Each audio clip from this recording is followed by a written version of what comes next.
Good evening and welcome to Biz RoundUp. I'm Tamiru Nimsat and we at our television bring you a collection of business highlights. Let's have a look at the headlines. Clean Sri Lanka project takes wings. Sri Lanka marks the arrival of 2 millionth tourist. Record number of Sri Lankans secured overseas employment in 2024. News in detail. President Anukumar Dissanayake said that the new year presents a unique opportunity for all Sri Lankans to contribute to the development of the nation in unity and harmony. He said that if all can contribute to the development of Sri Lanka, the new year would indeed be a happy new year. The President said this speaking at the launch of the Clean Sri Lanka project at the Presidential Secretariat on the 1st of January. අපිට එකට නැගිටින්න තිබෙනවා. සියලු බෙදීම් අපි අවසන් කරන්න සූදානම් වී තිබෙනවා. අපි එකම ශ්‍රී ලංකාවේ ඉපදුණු මිනිසුන් හැටියට මේ රට ගොඩනැගීම සඳහා එක්සත්ව එක්සිත්ව එකතු කරන්න අපි සූදානම් වී තිබෙනවා. ඒ නිසා විශේෂයෙන්ම මේ ක්ලීන් ශ්‍රී ලංකා වැඩසටහන සාර්ථක කරගත හැකි වන්නේ පොදු ජනතාවගේ සක්‍රීය දායකත්වයෙන් පමණයි. එසේ නැතුව මේ ආණ්ඩුවක් විසින් ආණ්ඩු විසින් පනවන නීති විසින් ආණ්ඩු විසින් පත් කරන නිලධාරීන් විසින් විතරක් මේ සම්පූර්ණ කළ හැකි වන්නේ නැහැ. මේ ව්‍යාපෘතිය අවසන් වෙන ව්‍යාපෘතියක් නොවේ. මේ නැවත නැවත අලුත් වෙන නැවත නැවත ලෝකයේ ඇති වෙන අලුත් තත්ත්වයන්ට අනුරූප වන පරිදි රාජ්‍ය ප්‍රතිස්ථාපනය කරන සමාජ නගා සිටවන වැඩසටහන ලෝකයේ එක තැනක නතර වෙන්නේ නැහැ. අපේ මේක අවුරුද්දක දෙකක ව්‍යාපෘතියක් නොවේ. ඒ නිසා මේ කාර්යය අපි සාමූහික ප්‍රයත්න දරා ජයග්‍රහණය කළ යුතු කාර්යයක්. ඒ වෙනුවෙන් සියලු දෙනාට එකතු වෙන්න කියලා ආරාධනා කරමින් මේ සියල්ල අපිට තා යහපත් ඉටු කරන්න පුළුවන් නම් මේ අවුරුද්ද සුබ අලුත් අවුරුද්දක් වේවා. Upon the launching of the Clean Sri Lanka project, the government officials who were present at the occasion took up the citizens' oath in pledging support to implement the program with wholehearted commitment. අපි වර්ෂ 2025ට පය තබන්නේ රටේ සමස්ත පුරවැසියන්ගේම සිත් නැවුම් අපේක්ෂාවකින් පුරවමිනි. රටක් ලෙස අපට මගහැරුණු සහජීවනය, ආර්ථික හා සමාජ සංවර්ධනය, නූතනත්වය සහ සංස්කෘතික ජීවිතය යලි අත්පත් කර ගැනීම එම අපේක්ෂාවයි. අපි අපේ රට යලි ගොඩනැංවීමේ අභියෝගයට මුහුණ දිය යුතු බව දනිමු. ක්ලීන් ශ්‍රී ලංකා යනු පොහොසත් රටක් සහ ලස්සන ජීවිතයක් නිර්මාණය කර ගැනීමේ අත්‍යවශ්‍ය සාමූහිකව කැපවීමේ හා වගවීමේ ක්‍රියාවලියයි. ජාති, ආගම් හෝ දේශපාලන බෙහෙදෙන් තොරව මෙම ජාතික වැඩසටහන හා එක්ව කටයුතු කිරීමට ප්‍රතිඥා දෙමු. සෑම කටයුත්තකදීම පුරවැසියන්ට උසස් සමාජ තත්ත්වයක් ළඟා කර දීමට ඉවහල් වන එකමුතුකම, වගවීම, අරපිරිමැස්ම, විනිවිද භාවය හා සමානාත්මතාව යන කරුණු පරමාර්ථදර්ශයන් ලෙස පිළිපැදීමටත් එකී ප්‍රමිතීන් ආරක්ෂා කර ගනිමින් ගැටලු සඳහා විසඳුම් සපයා ගැනීමටත් කැපවෙමු. අභිමානවත් ශ්‍රී ලාංකික පුරවැසියන් වශයෙන් පොහොසත් රටක් නිර්මාණය කර ගැනීමටත් ලස්සන ජීවිතයක් ළඟා කර ගැනීමටත් අවංකව හා එක්සිත්ව කැපවන බවට ගෞරව බහුමානෙන් ප්‍රතිඥා දෙමු.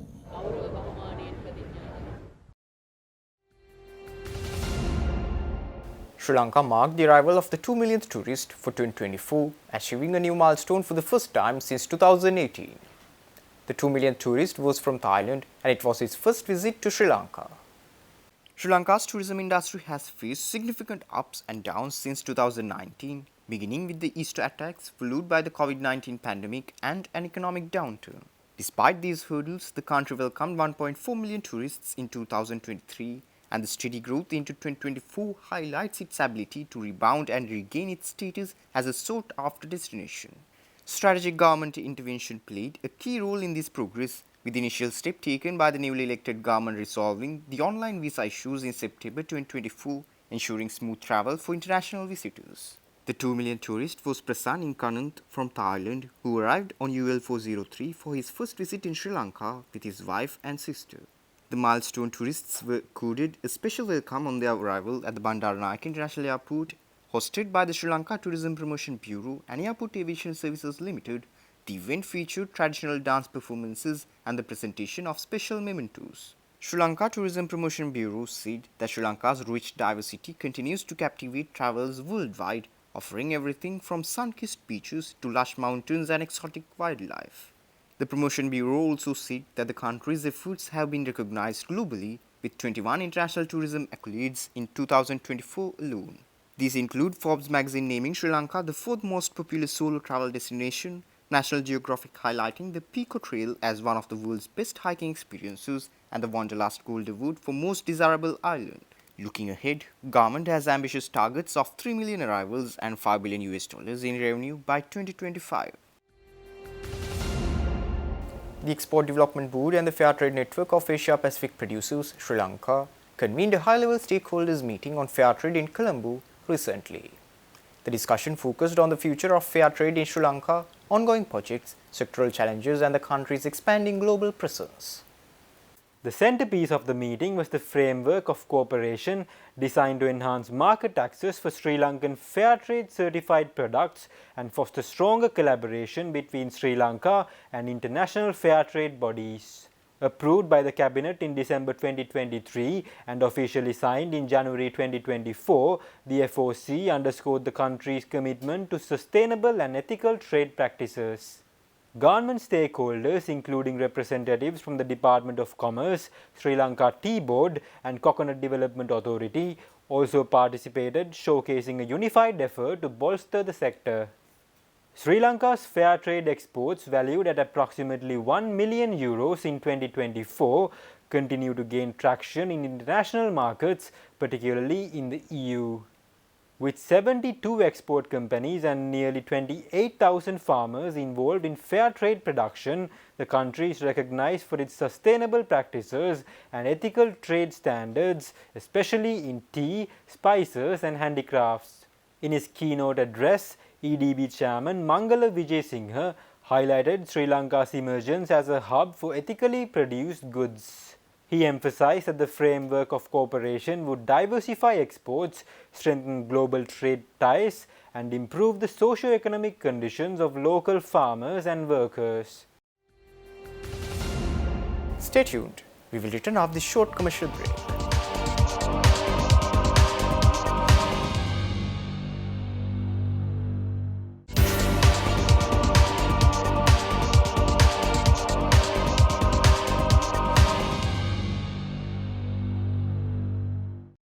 Welcome back after the break.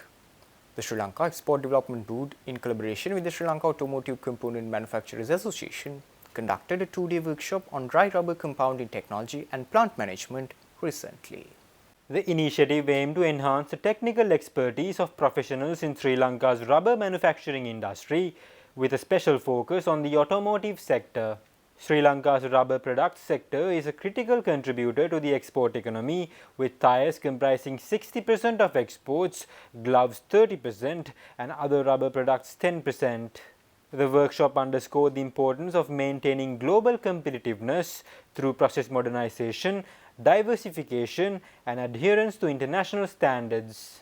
As a sector with substantial untapped export potential, the automotive components industry was a focal point. In his inaugural address, EDB Chairman Mangala Vijayasinghe emphasized the role of knowledge-sharing initiatives in fostering innovation, sustainability and cost-effective production. He highlighted the workshop as a part of VDB's broader strategy to help the rubber industry achieve the national export target of $3 billion by 2030. Sri Lanka Tourism Development Authority expressed its optimism about reaching previously unreachable targets within next 5 years while celebrating the sector's resilience and significant recovery. Speaking at the National Tourism Awards 2024, Sri Lankan Tourism Development Authority Chairman Buddhika Hewawasam opined that the ongoing season is expected to be the strongest since 2018. The industry is poised to end 2024 on a high note with visitor numbers expected to hit 2.1 million and revenue surpassing $3 billion. The tourism chairman also said that hotel occupancy rates are climbing back to 80% and we are seeing a level of vibrancy that was absent for almost 5 years. He said the best years are ahead and the ongoing winter season marks the start of a new chapter for Sri Lanka tourism. He further outlined a structured 5-year approach to elevate the tourism sector with a need for institutional reforms and innovative strategies.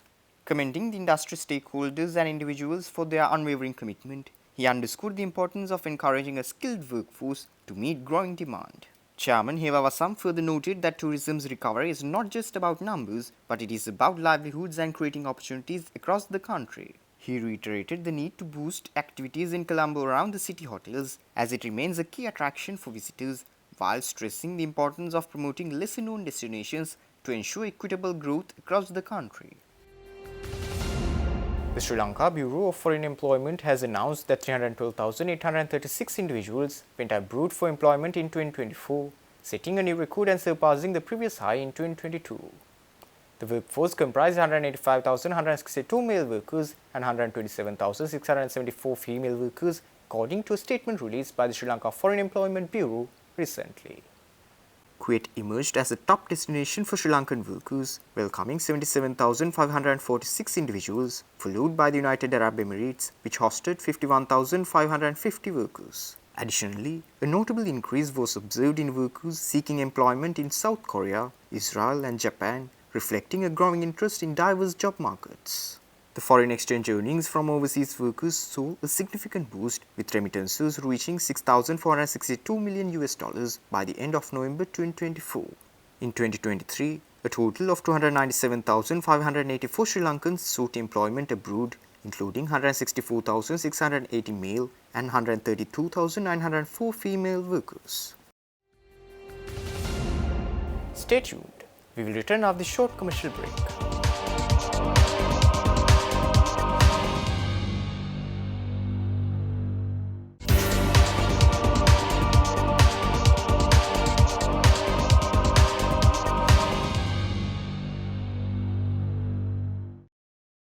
Welcome back after the break. The Colombo Consumer Price Index recorded a year-on-year deflation of 1.7% in December, continuing its negative trajectory for the fourth consecutive month, according to the Central Bank of Sri Lanka. The Department of Census and Statistics released this data earlier this week. This follows a deflation of 2.1% observed in November 2024. Year-on-year non-food deflation moderated to 3.0% in December, down slightly from 3.3% in November. Food inflation rose marginally to 0.8% in December from 0.6% in November. The CCPI increased by 1.19% in December, driven by a 1.24% rise in food prices and a 0.06% reduction in non-food prices. The year-on-year core inflation rate, which excludes volatile items, remains steady at 2.7% in December 2024. The central bank projects that headline inflation will persist in the negative range in the coming months, primarily due to substantial energy price reductions, stabilizing food prices, and a high base effect from price hikes earlier in 2024 caused by tax reforms. However, inflation is anticipated to return positive later in 2025 and align with the targeted level of 5% over the medium term, supported by strategic policy measures. Sri Lanka's external trade showed mixed performances in November 2024. Both exports and imports declined month on month, but recording a year-on-year growth and cumulative gains, according to the latest data from the Central Bank of Sri Lanka. Merchandise export earnings totaled $994 million in November, down from $1.15 billion in October 2024. Year-on-year export earnings declined marginally by 0.5%, primarily due to reductions in mineral and industrial export, despite a 6% rise in agricultural exports. The cumulative export value for the first 11 months reached $11.67 billion, an increase from $10.9 billion in the same period of 2023. The merchandise trade deficit widened to $502 million in November 2024 compared to $390 million in November 2023. Cumulative trade deficit for the first 11 months reached $5.24 billion, up from $4.4 billion in 2023. The export volume index improved by 2.5%, while the unit value index fell by 2.9%, indicating lower export prices. The import volume index increased by 8.9%, while the unit value index decreased by 1%, suggesting higher import volumes. The terms of trade deteriorated by 1.9% year-on-year due to faster declines in export prices than import prices. Shakti Insurance plc has announced the appointment of Anika Senanayake as its new chairperson, effective from this year. Anika Senanayake brings over 15 years of leadership experience from her tenure at IWS Holdings Group, a diversified conglomerate with interest across telecommunications, logistics, media, aviation and more.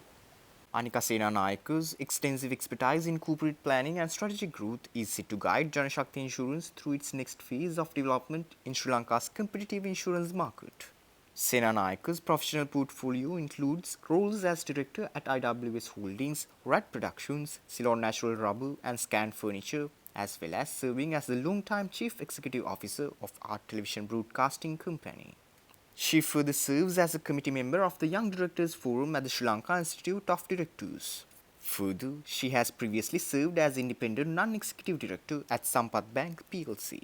Under Senanayake's leadership, Shakti Insurance aims to continue its tradition of excellence while exploring new avenues for growth. With her proven track record in managing multifaceted businesses, she is poised to provide strategic direction that will reinforce the company's standing as a leader in the insurance sector. With that, we wind up for today. For this and more, subscribe to our channel on YouTube and follow us on Facebook. See you tomorrow with State of Business at 7:45 p.m. Take care and good night.